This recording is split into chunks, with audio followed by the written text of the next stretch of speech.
Wahai orang-orang yang beriman, bertakwalah kepada Allah dengan sebenar-benarnya takwa, dan janganlah sekali-kali kamu mati melainkan dalam keadaan Islam.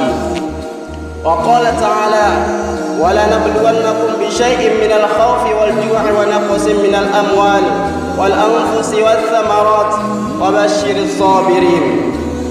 Ma'asyiral muslimin rahimakumullah. Dalam ayat di atas bahwa Allah Subhanahu wa taala telah bersumpah akan menguji manusia dengan berbagai macam ujian dan cobaan, yaitu ketakutan, kelaparan, kekurangan dalam harta, jiwa dan buah-buahan. Namun demikian, dalam ayat di atas Allah Subhanahu wa taala sebutkan bisyai, yang artinya dengan kadar yang sedikit. Hal ini untuk menunjukkan rahmat dan kasih sayang Allah Subhanahu wa taala, dan juga menunjukkan bahwa ujian dan cobaan ini akan disesuaikan dengan kemampuan orang yang menerima ujian tersebut. Ketika kita sudah mengucapkan Islam dan iman, hal ini tidak berarti kita akan langsung mendapatkan banyak kemudahan dan hidup tanpa kesusahan. Tidak demikian. Ujian merupakan sunnatullah yang harus kita hadapi dalam kehidupan ini. Mukmin yang tinggi derajatnya adalah mukmin yang telah terdidik dengan ujian-ujian yang diberikan oleh Allah Subhanahu wa taala. Maka gembiralah bagi orang-orang yang bersabar. Sabar sendiri adalah keteguhan dalam menanggung suatu yang menjadikan seseorang mampu menghadapi apa yang sedang dihadapinya. Ma'asyiral muslimin rahimakumullah. Tersebutlah kisah Nabi Ayub alaihissalam, merupakan seorang yang sangat kaya, memiliki hewan ternak, budak dan juga tanah, dikarunia seorang istri dan anak-anak baik dan soleh. Namun atas izin Allah, kawanan iblis menghancurkan dan meluluhlantahkan kekayaan Nabi Ayub alaihissalam. Hewan-hewan ternak mati satu persatu hingga habis tak tersisa. Kemudian disusul ladang-ladang dan kebun-kebun tanamannya yang rusak menjadi kering, dan rumah terbakar habis dimakan api. Dalam waktu yang sangat singkat, Nabi Ayub alaihissalam yang kaya raya menjadi miskin, tidak memiliki apapun selain hatinya yang penuh dengan iman dan takwa, serta jiwanya yang sabar dan tawakal. Ujian demi ujian terus menimpanya, dimulai dari anak-anaknya yang meninggal, hartanya habis tak tersisa, ternaknya binasa, sampai ia sendiri terkena penyakit kusta yang sangat sulit disembuhkan. Seluruh badannya digerogoti kecuali lisan yang ia gunakan berzikir. Kerabat dan sanak saudara mulai meninggalkan Nabi Ayub alaihissalam. Tinggallah seorang istri setia yang menemani dan mengurus semua keperluannya. Penyakit Nabi Ayub alaihissalam semakin lama semakin parah. Sekalipun demikian, Nabi Ayub tetap tabah dan menerimanya sebagai cobaan dari Allah Subhanahu wa taala. Keimanannya kepada Allah Subhanahu wa taala tidak berkurang sedikit pun, justru beliau semakin meningkatkan ibadahnya dan mendekatkan diri kepada Allah Subhanahu wa taala. Penyakit kusta ia derita selama 18 tahun. Seluruh penduduk sekitarnya mengasingkan dirinya, hanya istrinya yang mengurus segala keperluan Nabi Ayub alaihissalam. Namun iblis selalu menghasut istri Nabi Ayub alaihissalam yang bernama Rahmah. Iblis membisikkan kebencian dalam hati istri Nabi Ayub hingga meninggalkannya. Kisah Nabi Ayub ini telah diceritakan dalam Al-Quran, surah Shad ayat 41 sampai 44, yang artinya, dan ingatlah akan hamba-hamba kami Ayub ketika ia menyuruh Tuhannya, sesungguhnya aku diganggu setan dengan penderitaan dan bencana. Allah Subhanahu wa taala berfirman, hentakan kakimu, inilah air yang sejuk untuk menjadi makan dan minum. Dengan izin Allah, Nabi Ayub alaihissalam sembuh seketika. Kemudian Allah Subhanahu wa taala berfirman, dan kami anugerahi dia dengan mengumpulkan kembali keluarganya, dan kami lipat gandakan jumlahnya mereka dengan rahmat dari kami dan pelajaran bagi orang-orang yang berpikir sehat.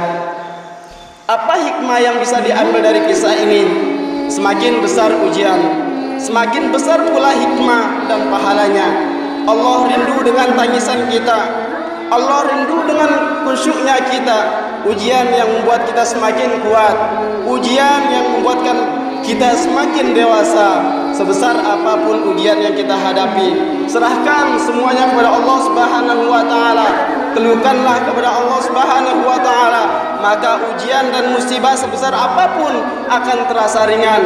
Jangan terlalu banyak mengeluh kepada manusia, karena berkeluh kesah justru masalah kecil akan terasa berat. Allah Subhanahu wa taala firman dalam surah Al-Baqarah ayat 156, alladzina idza asabathum musibah qalu inna lillahi wa inna ilaihi raji'un, yaitu ketika dia mendapatkan musibah maka dia betul-betul mengimani atau percaya bahwa dia itu berasal dari Allah, innalillah, dan akan kembali hanya kepada Allah Subhanahu wa taala, wa inna ilaihi raji'un. Kita semuanya ini adalah milik Allah semata dan akan kembali kepada Allah Subhanahu wa taala. Orang yang betul-betul mengimani istirja ini dengan hati, ucapan dan perbuatannya, maka dia tidak akan dikalahkan dengan sedih yang berlebihan hingga berputus asa dalam menghadapi ujian atau musibah. Bahkan dia akan semakin teguh dan kuat hingga mampu menghadapi ujian-ujian dari Allah Subhanahu wa taala. Meskipun begitu, bersedih ketika terjadi musibah adalah diperbolehkan, karena sedih merupakan wujud rasa kasih sayang manusia. Yang tidak diperbolehkan adalah sedih yang berlebihan, yang menjadikan seorang semakin lemah dan melakukan hal-hal yang bertentangan dengan syariat dan akal sehat. Nabi Muhammad SAW sendiri pernah menangis ketika putranya Ibrahim meninggal dunia. Beliau SAW berkata, sebagaimana diriwayatkan oleh Bukhari dari Anas bin Malik radhiyallahu anhu, innal aina tadma'u wal qalba yahzanu wa la naqulu illa ma yarda rabbuna wa inna bi firaqika ya Ibrahim lamahzunun. Sesungguhnya mata menangis, hati bersedih, dan kita tidak berkata kecuali yang diridhoi oleh Allah Subhanahu wa taala. Demikian dengan kepergianmu kita sungguh bersedih wahai Ibrahim. Ma'asyiral muslimin rahimakumullah. Lalu apa ganjaran bagi orang-orang yang bersabar ketika ditimpa musibah? Allah Subhanahu wa taala berfirman, ulaika alaihim shalawatum mir rabbihim wa rahmah wa ulaika humul muhtadun. Maka ganjaran bagi orang-orang yang bersabar adalah yang pertama mendapatkan salawat dari Allah Subhanahu wa taala, yang berarti kemuliaan dan ketinggian derajat di sisi Allah dan manusia. Dan yang kedua mendapatkan rahmat dari Allah Subhanahu wa taala, yang berarti ketiadaan rasa sempit dalam menghadapi musibah ini. Dan yang ketiga mendapatkan hidayah dari Allah Subhanahu wa taala hingga ia tidak berputus asa, bahkan mampu lulus dari ujian dengan memperoleh kebaikan di dunia dan di akhirat kelak. Semoga Allah Subhanahu wa taala menjadikan kita termasuk dari golongan orang-orang yang mampu bersabar dalam menghadapi ujian darinya. Amin ya rabbal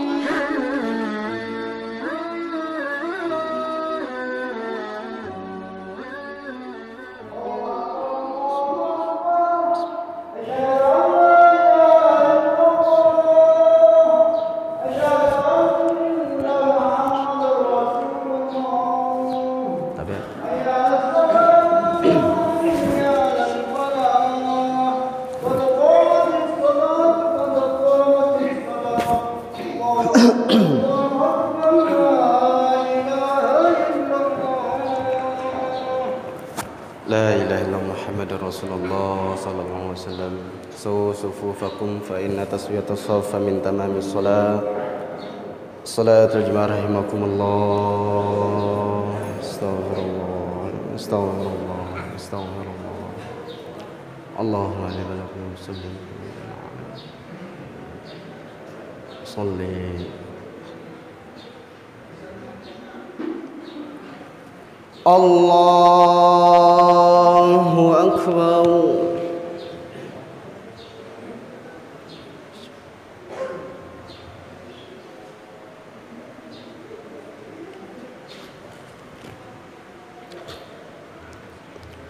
Bismillahirrahmanirrahim. Alhamdulillahi rabbil alamin. Ar-Rahmanir Rahim. Maliki yaumiddin. Iyyaka na'budu wa iyyaka nasta'in. Ihdinas siratal mustaqim. Siratal ladzina an'amta 'alaihim ghairil maghdubi 'alaihim waladdallin. Amin.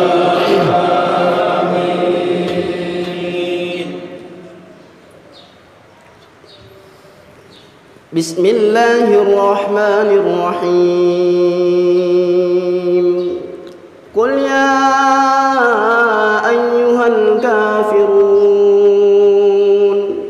la a'budu ma ta'budun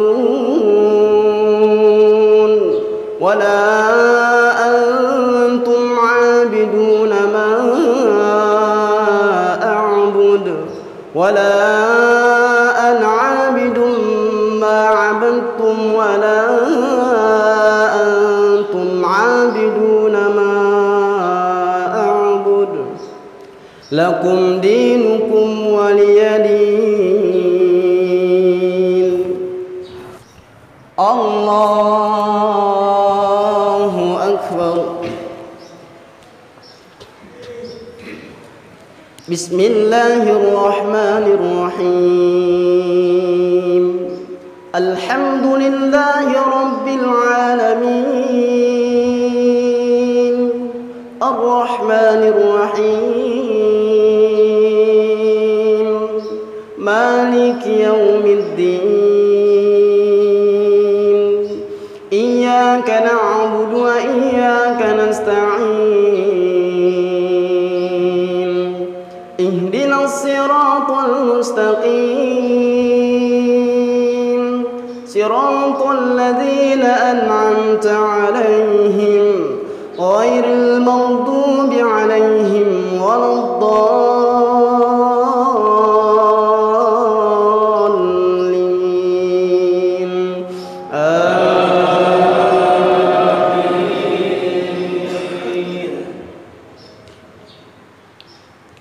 Bismillahirrahmanirrahim.